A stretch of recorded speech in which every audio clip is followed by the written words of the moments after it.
물질의 변화에 대한 거에 대해서 배워볼 건데 우선 물질의 변화에는 물리 변화랑 화학 변화라는 게 있거든. 그래서 우선 이 사진에 나와 있듯이 첫 번째 나와 있는 유리가 깨져 있는 사진인데 이건 이제 물리 변화에 해당을 하는 거고 두 번째 있는 이 단풍이 물든 모습은 화학 변화에 해당을 하는 거야. 그러면 이제 물리 변화랑 화학 변화가 어떤 차이점이 있는지에 대해서 볼 건데 우선 물리 변화라는 거는 물질의 고유한 성질은 변하지 않고 물질의 모양이나 상태가 변하는 현상. 모양은 말 그대로 물질의 모양이 변하는 걸 얘기하는 거고 상태라는 거는 우선 크게 세 가지 상태가 있잖아. 그 고체, 액체, 기체 이렇게 세 가지 상태가 있는데 고체가 액체로 변한다거나 액체가 기체로 변한다거나 하는 현상 등은 다 물리 변화에 해당을 해.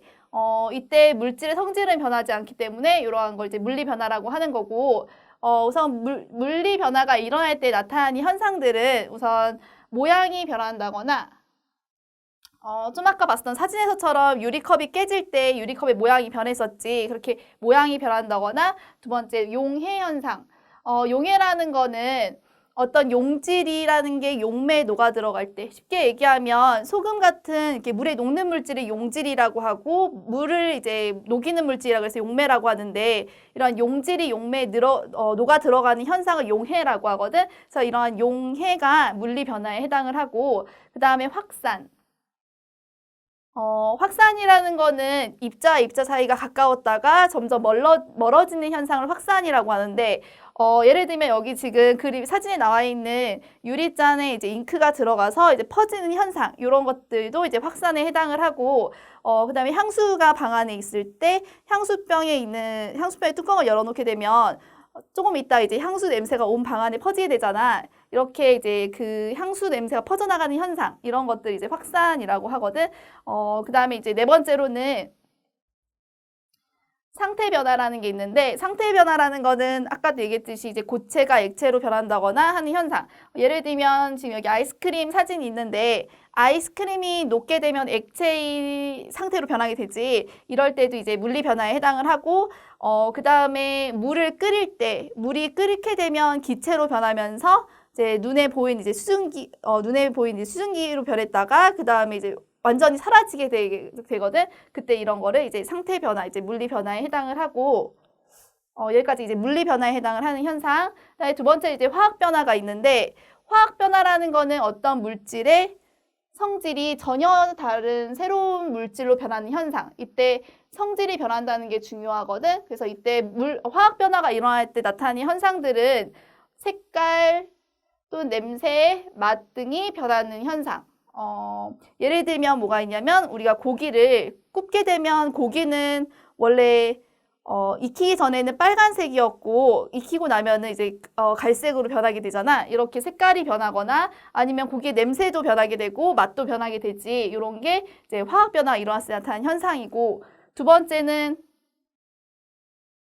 빛과 열이 발생하는 건데, 요거는 이제 두 가지 현상으로 볼 수가 있는데, 첫 번째는 초에 이제 불을 붙였을 때 이제 빛과 열을 발생시키게 되지, 이런 것도 화학 변화에 해당을 하고, 가스레인지 불을 켰을 때도 이제 빛과 열이 발생하게 되는데, 요것도 이제 화학 변화에 해당하는 거.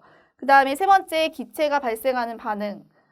기체 발생하는 반응에는 뭐가 있냐면 예를 들어서 금속에 묽은 염산이라는 걸 떨어뜨리게 되면 수소 기체가 발생하게 되거든. 그럼 이때는 원래 금속에는 수소라는 게 없었고 묽은 염산에 이제 수소라는 게 있는데 얘네가 나중에 기체 상태로 바뀌게 되면서 화학 변화가 일어나서 수소라는 새로운 물질 원래 없었던 성질인 수소라는 애가 생겨나는 현상을 이제 기체 발생 반응, 이제 화학 반응이 일어날 때 나타나는 현상. 그 다음에 네 번째로 앙금 생성 반응.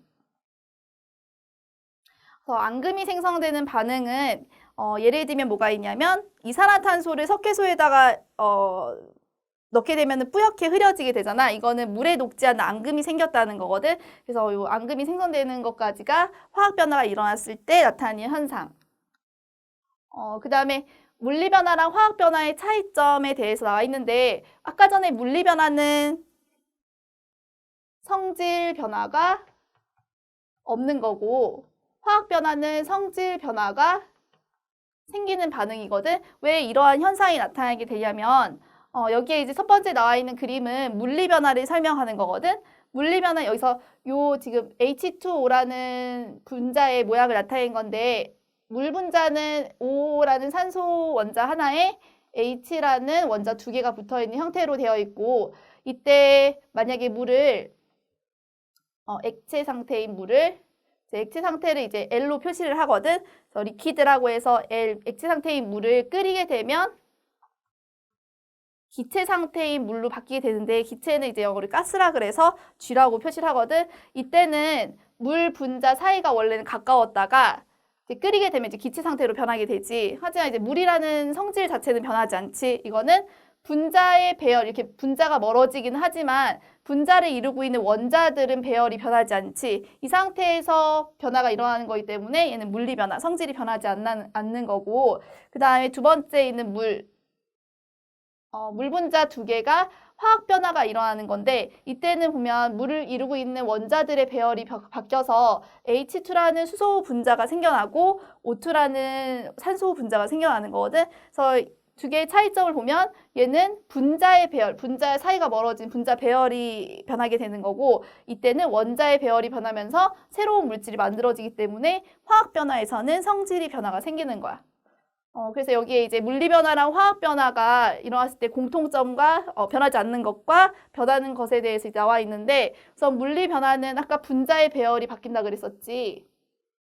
그래서 분자의 배열이 바뀌고 화학 변화는 원자의 배열이 바뀌고 그다음에 분자의 종류와 개수 아까도 봤지만 이제 분자의 종류와 개수가 화학 변화일 때는 바뀌게 되지.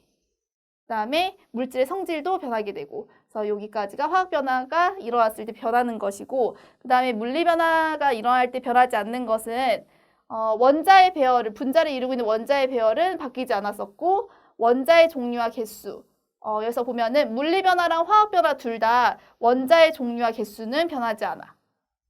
그다음에 분자의 종류와 개수 물리 변화는 분자의 배열이 바뀌는 거기 때문에 분자의 종류와 개수는 변하지 않겠지. 그다음에 얘는 물질의 성질과 총 질량도 변하지 않아. 이거는 둘 다 공통적으로 물질의 총 질량은 변하지 않는 거.